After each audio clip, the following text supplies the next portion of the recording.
होते बगैर किसी आईएमएफ प्रोग्राम के, अगर सिर्फ ये एक गलती इसाक डार ने ना की होती। ये अब सबसे बड़ा पाकिस्तान के इस वक्त सवाल ये है कि आईएमएफ से हमारा मुआहदा कब होता है। रोज सुनते हैं कि आज होएगा, कल होएगा, परसों होगा, और अगर हो जाता है, अल्लाह करे हो जाए, मेरा ख्याल आप भी एज अ पाकिस्तानी चाहेंगे हो जाए, तो वो जो क्या अंग्रेज़ी में फरमाया जाता है कि stuck between hard rock and the deep blue sea, के हो जाने के तो बड़ी लाजमी है, क्योंकि हमारे बाहर के जो मशरूत हैं काफ़ी सारे पैसे जो आने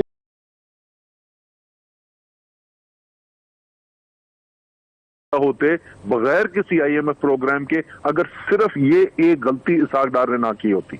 ये अब सबसे बड़ा पाकिस्तान के इस वक्त सवाल ये है कि आईएमएफ से हमारा मुआहदा कब होता है।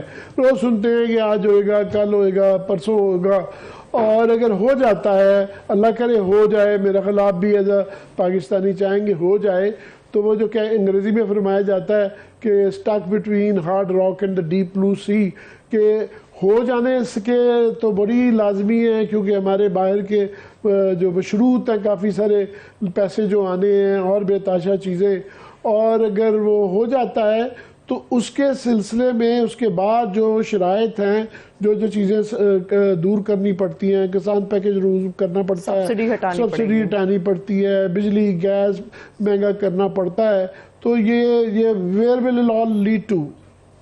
देखिए, अब तो ये जहां पर लेकर आ गए हैं, इतनी ज्यादा खराबी पैदा कर दी है, इतनी खतरनाक सूरत हाल पैदा कर दी है पाकिस्तान की तारीख में। जो अमूमी तौर पे जो ज़र मुबादला के ज़खायर है, उसको आप उस पैमाना देखते हैं कि कितने दिन या कितने हफ्ते या कितने महीने की बरामदात के बराबर है वो।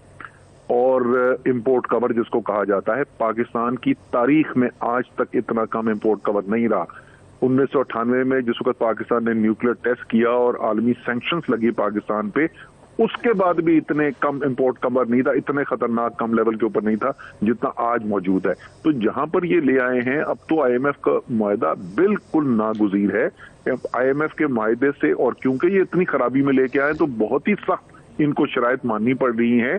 लेकिन अगर ये नहीं होता तो उससे भी ज्यादा खतरनाक नताइज आएंगे।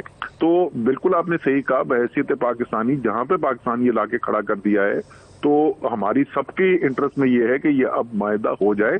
लेकिन मेरा आपसे मासूमाना सवाल है कि जो चूरन बेच रहे हैं हर शहर में जाके, वो कहते हैं कि ये तो इमरान खान का मुआहदा था। तो अगर मुआहदा इमरान खान का था, तो मुझे ये को बता सकता है ये आजकल मुज़ाकरात किस चीज के हो रहे हैं? ये कि आलू का पराठा बनाना है, ये कीमे वाला पराठा बनाना है, ये उसके मुज़ाकरात हो रहे हैं, या ये आईएमएफ के साथ मुज़ाकरात हो रहे हैं? यार खुदा का खौफ करो, कोई झूठ के कोई पैर नहीं होते।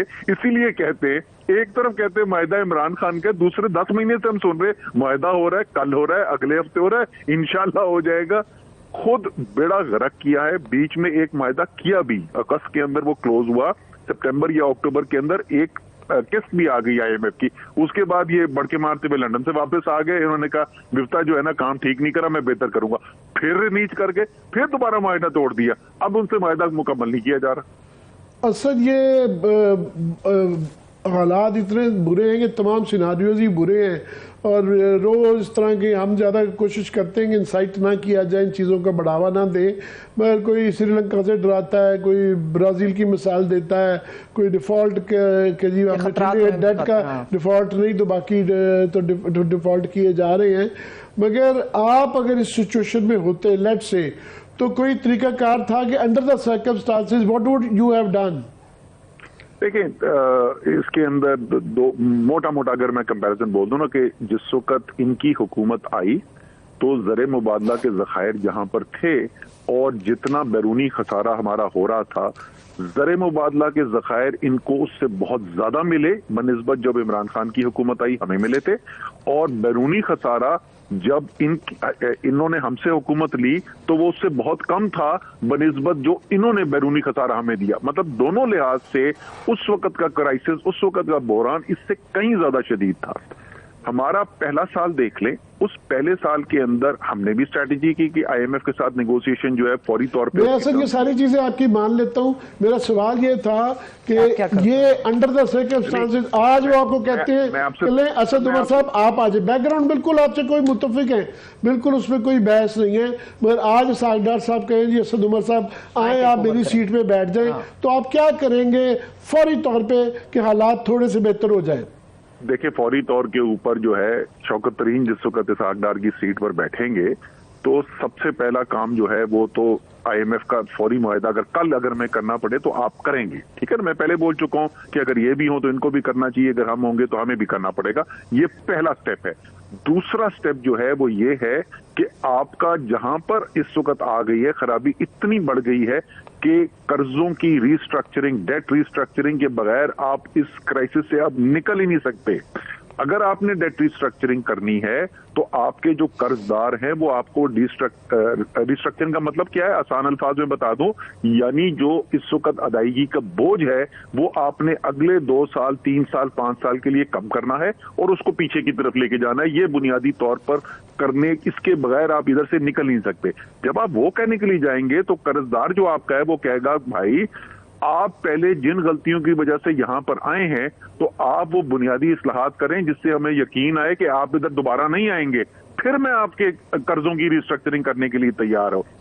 वो सिर्फ कौन कर सकता है? वो जो गवर्नमेंट मैंडेट लेके बैठी हुई है अगले कम से कम 4-5 साल हुकूमत करने का, जिसको ये नहीं पता कि 2 महीने बाद हुकूमत में होगा या नहीं होगा, उसके साथ कौन भी डेट रिस्ट्रक्चरिंग की बातचीत करेगा? वो कौन सी बुनियादी इस्लाहात कर सकते हैं? इसीलिए समझा समझा के पागल हो गए भाई। जब तक आप नए मैंडेट की तरफ नहीं जाओगे इस माशी बहरान का नोबेल लॉरिएट लाके बिठा दें, वो नहीं हल निकाल सकता। वैसे ऑन द लाइटर रोड मैं ये ज़रूर कहूँगा, अब बड़ी खूबसूरती से मैंने कहा था अगर आपको बिठा दें, आपने खूबसूरती से टाल के कह दिया कि शौकत तरीन जब साइडर्स की जगह आएंगे तो इससे 2-3 मतलब मैं निकाल सकता हूँ।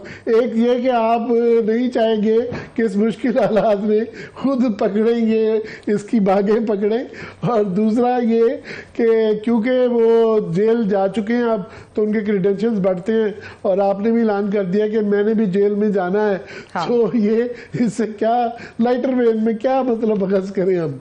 नहीं देखे, वो शौकत तरीन जिस कुर्सी पे बैठे हुए थे उस कुर्सी पे इस वक्त बराजुमान है इसहाक डार साहब, इसलिए हम चाहेंगे कि वापस शौकत तरीन उस कुर्सी पे आए। फाइनेंस टीम को वो लीड करते हैं पीटीआई की, और इंशाल्लाह ताला वापस वो उधर ही उसी कुर्सी के ऊपर आएंगे। जहां तक मुश्किल हालात में 2 सबसे बड़े बहरान जो तहरीके इंसाफ की हुकूमत ने फेस किए ना, इंडिया के वो बॉर्डर एक्सकर्जन के अलावा 2 सबसे बड़े हमारे 3.5 साल में, एक जो करंट अकाउंट क्राइसिस हमने इनहेरिट किया था, तो अल्हम्दुलिल्लाह मैं वहां पे बैठा हुआ था उसको डील करने के लिए, और उसके बाद कोविड आया था, उसकी भी लीडरशिप की जिम्मेदारी जो है वो प्राइम मिनिस्टर ने मुझे दी थी।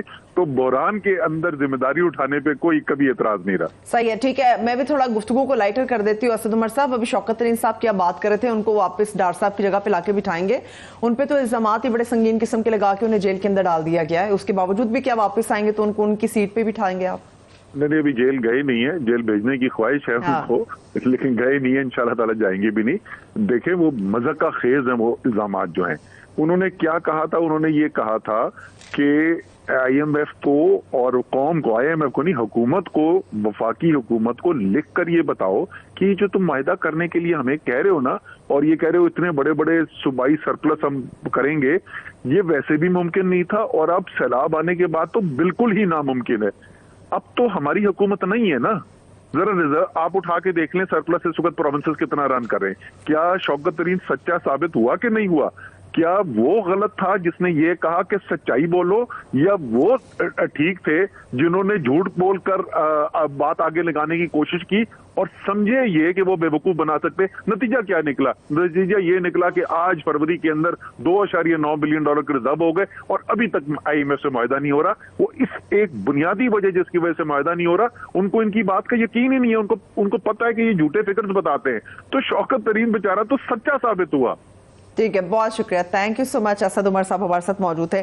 IMF के हवाले से बात कर रहे थे असद उमर साहब, लेकिन आमिर साहब एक और भी बड़ी बात है, हमारी प्रोग्राम में बात हुई थी कि जी ऑर्डिनेंस नहीं होना चाहिए, पार्लियामेंट के अंदर मामला जाना चाहिए। तो सदर मुमलिकत ने जो मिनी बजट का मामला है उन्होंने कहा कि पार्लियामेंट के अंदर बिल की सूरत में पेश होना चाहिए, ऑर्डिनेंस की सूरत में नहीं आना चाहिए। वो इस वक्त जाहिर है इतनी कंपटीशन चल रही है तो उनसे यही तवक्को की जाती थी कि वो लेके, दूसरा ये ऑर्डिनेंस जिस किस्म का लाया जा रहा है, एक मिनी बजट लाया जा रहा है और बहुत ही वो सख्त है, उसके अंदर जो IMF की शराइत हैं वो बहुत सख्त हैं, तो वो अपने ऊपर एक नहीं लेना चाह रहे कि ये मैंने उन्होंने एक तो सिंबॉलिकली बताया कि मैंने इससे डिस्टेंस किया है।